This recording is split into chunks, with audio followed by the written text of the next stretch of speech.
Hi everyone, it's Ian here from IBI Performance Coaching, and I'm bringing you today the one idea, maybe it's a reminder, that might finally help you deal with that back pain from sitting so much.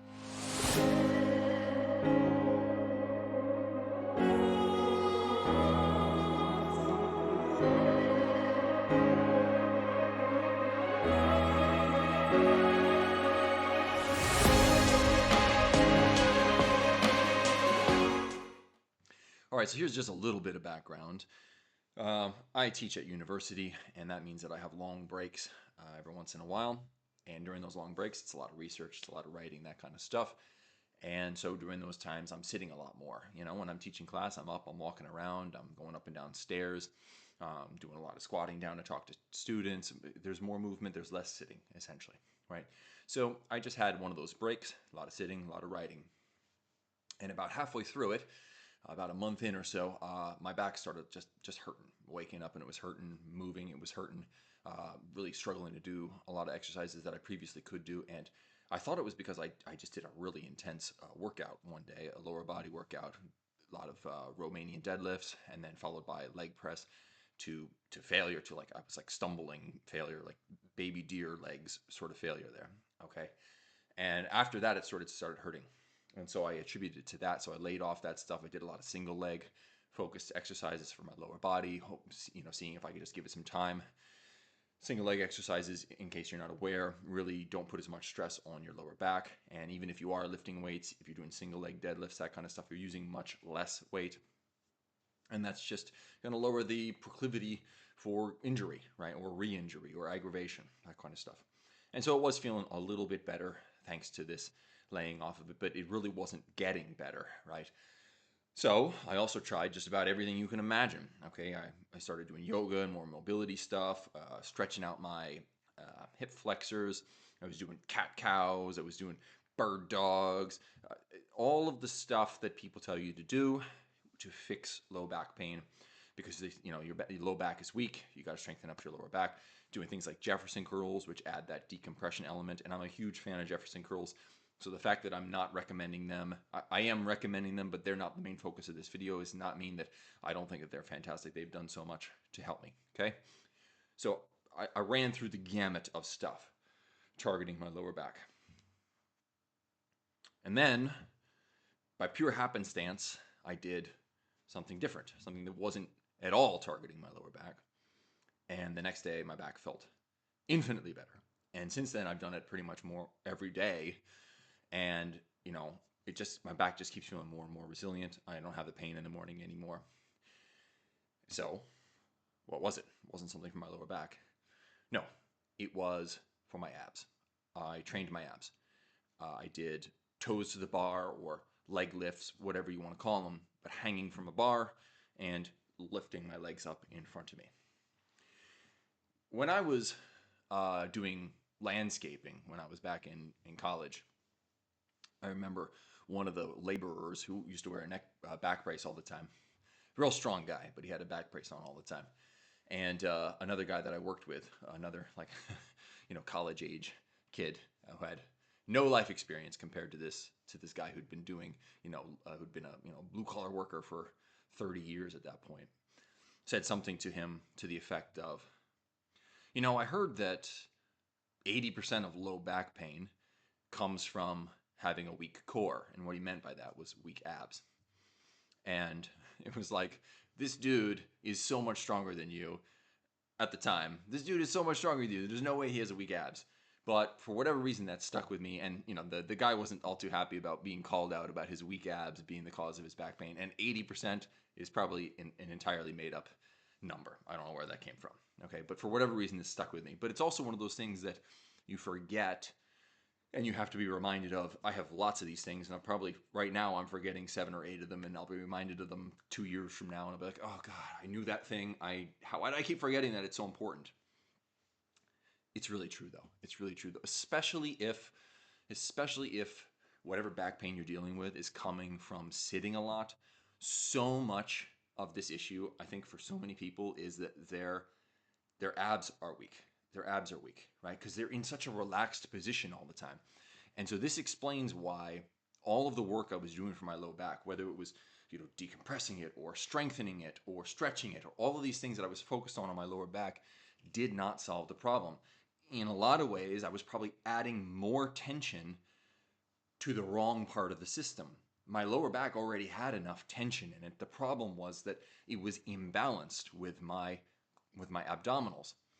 And I know in the high intensity training community, because I watch a lot of high intensity training influencers and experts, a lot of people will say you don't need to train your abs regularly, stabilization does enough, maybe train them once every 2 weeks or something like that. Well, it's a question of balance. It really is. So if your low back is getting a lot of work and is getting stronger, that doesn't mean your low back is impervious to injury or pain. It might be susceptible to it because it's what's going to be taking the load that is caused by the imbalance that it has with your abdominals. So if you're not regularly training your abdominals and you're dealing with back pain, just try spending some more time on those abs and see if it doesn't help. Now, the exercises that I recommend for this, one would be that toes to bar exercise. Okay, and there's two reasons for that. And actually, I learned this from some book about Bruce Lee, or maybe it was directly from something Bruce Lee had written. It was one of his favorite exercises, and the reason it was one of his favorites was not just because of how effectively it worked the abs, but because it also decompressed the spine.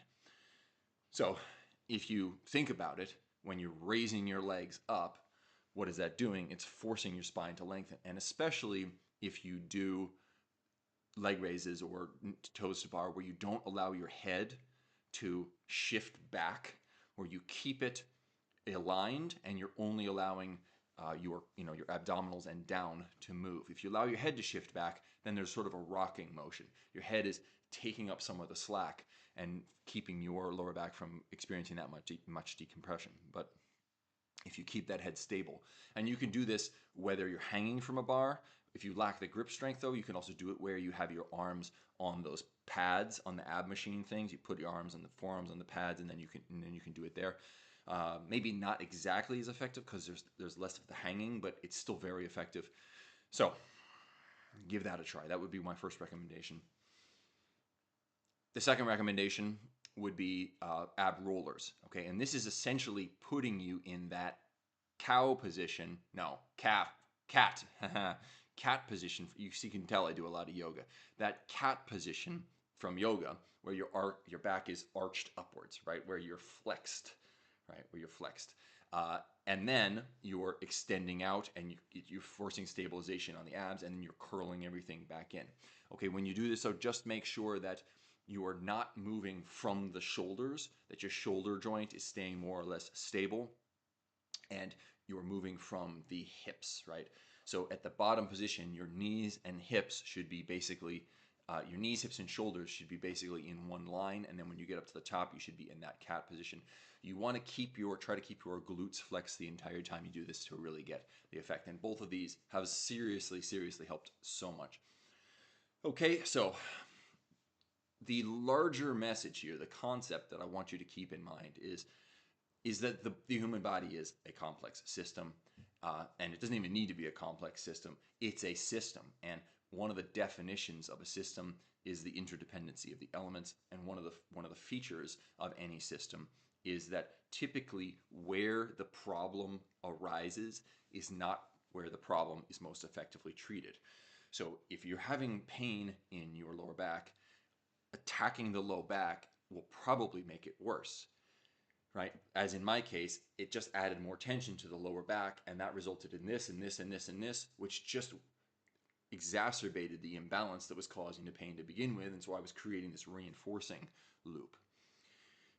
Often, the most effective place to address some challenge that's showing up, pain or otherwise, in a system, is to look elsewhere in the system. Look what's connected to that thing. Look what the counterbalancing force in that system is. And so your low back is counterbalanced by your abdominals, or maybe it's your obliques, okay, that sort of thing. So look elsewhere. And this is a lesson that applies all over the place. It applies in your family. It applies in your finances. It applies in your diet. It applies all over the place. So I'd like y'all to keep that one in mind, and I hope that it's helpful. Okay. Thank you so much for your attention. If you're interested in programs that take very little time, require very little equipment, and are super on the cheap, you can check them out down below. If you want to join the Facebook group, I post in there something that I think is valuable more or less every week. And you could ask questions and talk to people in the community. So check that out down below as well. And thank you so much for everyone who supports the channel. I appreciate everything that you do. Every once in a while, I get messages from people who say, how useful the content is, and it really makes me happy. Really makes me want to keep going with this kind of stuff. Okay, all right, go after it. Go get it, everybody.